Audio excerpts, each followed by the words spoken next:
bakkuma waamanii na salphisanitti salphisuun qabaa.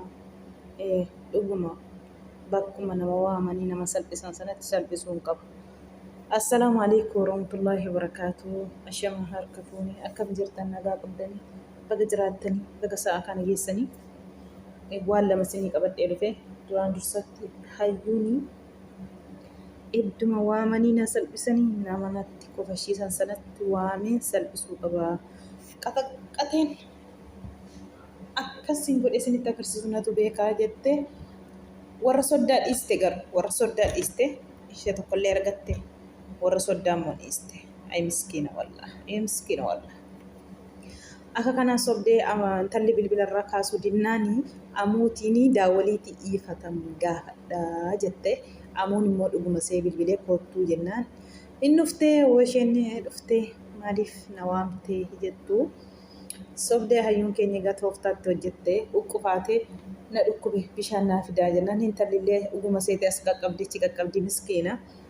Amuutiin bishaan fidi jettee amuun biraa fiigee sokkee bishaan barbaachatti jechuudha. Isaa booda na dhukkubnee aniifatti waliin haasa'uu dandeenya amma kan isheen jettee jechuudha. Maayinni jettee intalli siyooyi jechuudha.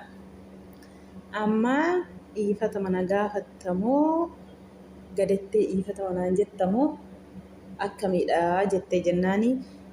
Intalli immoo waan sitti gadi kufus hin qabu waan dhiifatama si gaafadhullee hin qabu waan ufummoo walumaan ilaallaa kan isheen jettee jechuudha. Isaa booda hayyuun immoo waan ufummoo si agarsiisuu qabaa jettee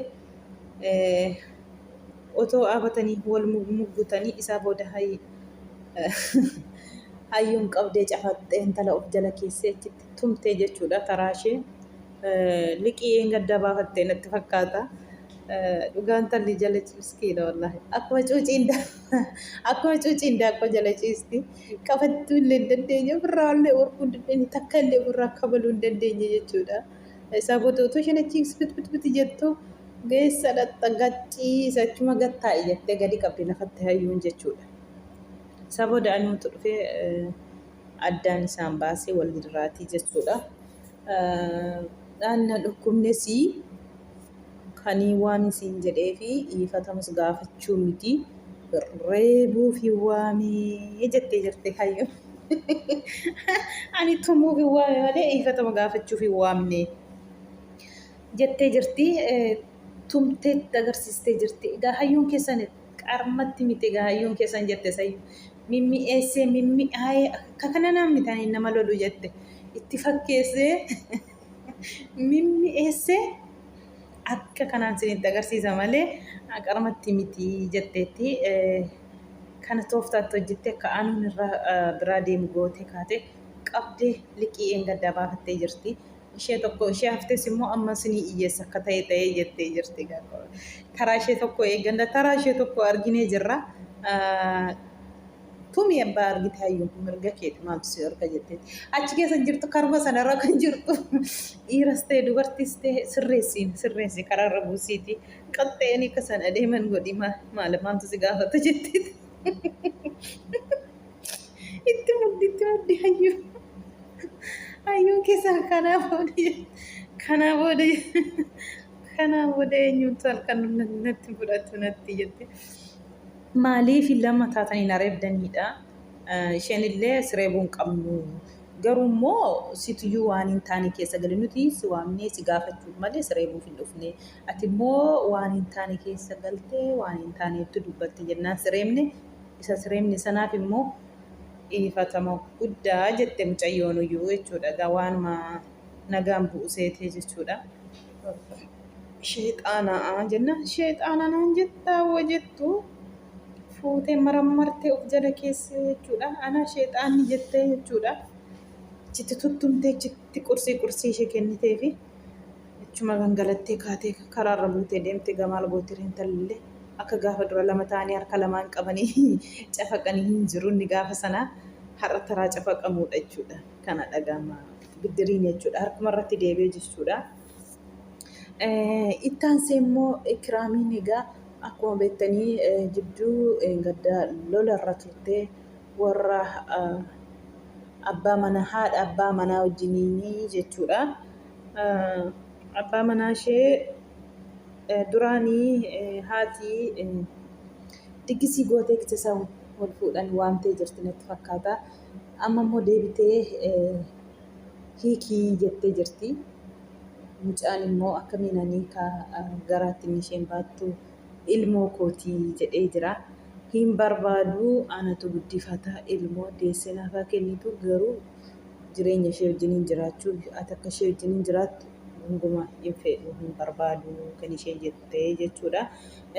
Namoonni garii diraamaadha moo maayinni jedhee jira garuu diraamaa miti wanta dhugumaati. Duraanis illee lola cimaarra turanii kaameraatti asiin baane malee lola akkamiirra turaniiti deebi'anii araaramanii turanii. Mucaan as keessa biyya Arabaa kana keessa hojjeta. Inni amma galee jennaanii akkamii inni galee jedhaniiti.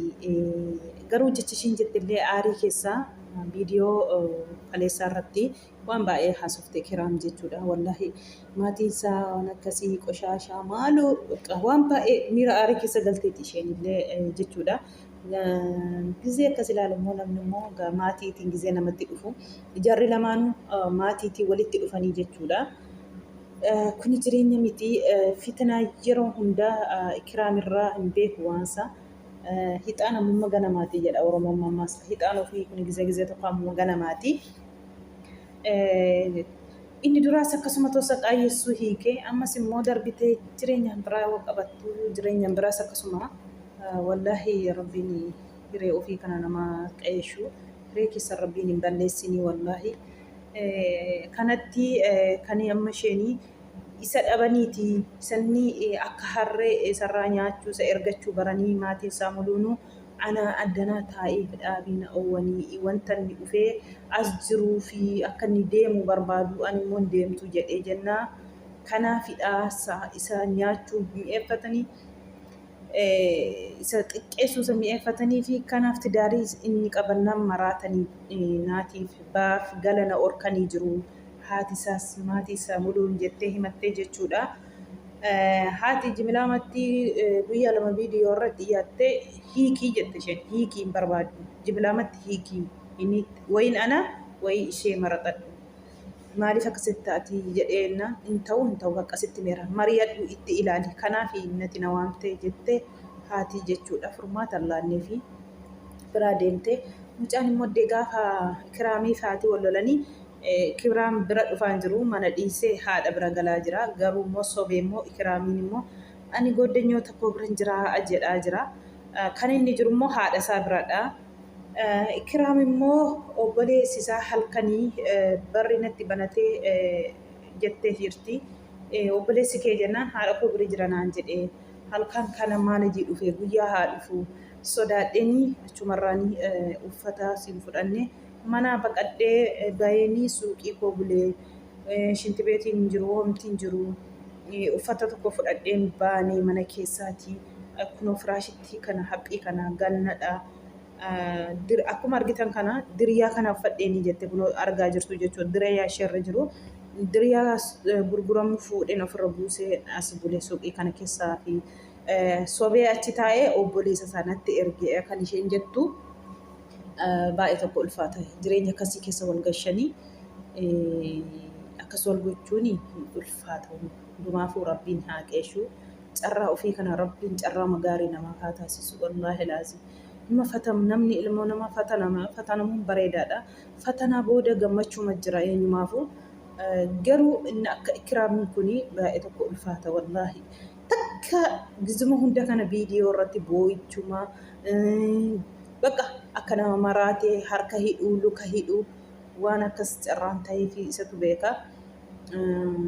Ammas isheen dubartii cimtuudha. Bu'aa baay'ee dabarsitee namaas gaheerudha. Gizee Suudii keessa jirtus biyya galtees akkuma nam tokko nama dalagatee haadha ishee jiraachisataa jirudha. Rabbiin immoo kanaan ishee mokkoreef egaa rabbiin nama mokkoruuf nama jaallataa fi nama jaallatu mokkora rabbii wallaahi. Kanaafuu rabbiin mokkorsuu kana keessaa ishee haa baasu wallaahi hin ulfaata. Akkuma argitan suuqii kana keessa bultee maaliif hidhaa hanitii obboleessa keenyatti ergite kan isheen jechee jirtu jechuudha. Inni immoo manaa baatee qophaa kee kan maalum suuqii keessa maaliif bultee ho'a sana wanni dhufu sana maa bilbiltee obboleessi kee dhufe naan hin jennee kan isheen jettee jechuudha. Hin beektaa maaliif sitti daawwalaa hannatti ergee sidha miti. Kanaafuu maalan sitti daawwalaa kan isheen jette jechuudha. Ani ciqicidhii maatii kee hin barbaadu. Maatiin kee baaf galana kan hin jiru. Obboleettiin kee akkana uftee na doorsisti. Adaadaan kee uftee na doorsisti. Obboleessi kee uftee na doorsisaa. Haati kee uftee na doorsisti. Kamiin danda'a ani kan isheen jette jechuudha. Kanarraa jireenya mataa kee jiraadhu. Anaan na dhiisii deemnarraatii jettee qalabatiillee harkarraa baastee itti darbattee jirti jechuudha. Qalabatii isheen baastee itti darbattu dhiira qopheeffattee qabdaa jedhee jechuudha. Waan akkas jedhu ani baalageedha. Ani nama akkasiisitti fakkaadha yoo ilaaltu jettee hoodhu kana jettee qursii yoo isheen maddiitti kennitu akkamiin addabaabaayii irratti na kabaltaa jedhu qabiina gadhaa qabana gadhiisaa jedhee jechuudha. Kanumaafuu silallee dhugaa dubbachuu fi namni maaliif kaameraatti fuula hidhatee dhufa yeroo hundaan na dhibunaatiin maaliif of oskuu barbaade maaliif of oska maalumaaf of oska siluma maaltu rakkina godhate jennaan yeroo hunda kana fuulatti waa hidhatee as ba'aa jedhaan maaliif okkata namni maalaa ta'uufidha. Maaliif namni of oskuu barbaada? Mikinaata malee nam tokko fuuruutti xaxatee yeroo hunda kaameraatti dhufa. Namni mikinaata malee fuuruu xaxatu. Sinumayyuu ikraam rabbii siif haa toshu wallaahi. Rabbii siif haa qeeshu kana jennee arraban dheerannu. Wallaahi baay'ee tokko ulfaata kanas jechuufuun ulfaata hundumaafuu rabbiin fatanaa kana kanessa rabbi si haa baasu jireenya kee rabbiin jireenya gaarii jireenya qeelaa siif haa taasisu dhugaa rabbii wallaahi. Namni fatanamee booda boonni isaa gammachuu wanta ta'eef fatanaa kana hunda keessaa rabbiin booda gammachuu si taasisa mala. Inshaallah rabbiin kana keessaa si haa baasu wallaahi cinqitii hunda keessaa. Kanaan illee akkuma kanaan akkuma argitanii mucaan illee lammaffaa harka kee ol natti kaastee jennaan jedheera.